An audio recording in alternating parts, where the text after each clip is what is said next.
Şəptimi yenə Allah sizin belanızı versin. Nə yaparım siz şəptlərimi? Bu, ay Mustafa mənim şəptimi götürüb aparıb bu bir. İkinciki şəptimin başını yeyiblər. Bu.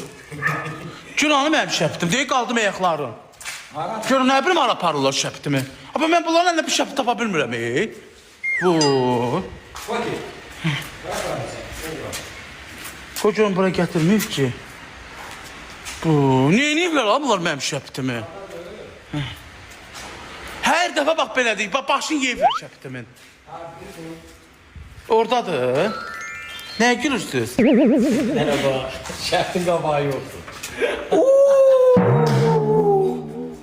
Ay Allah, telefon eve şəptimi yeyibdi. Bunda şəptlik qalıb ki. Sizin sifətinizə. Şəpt yeyənlər.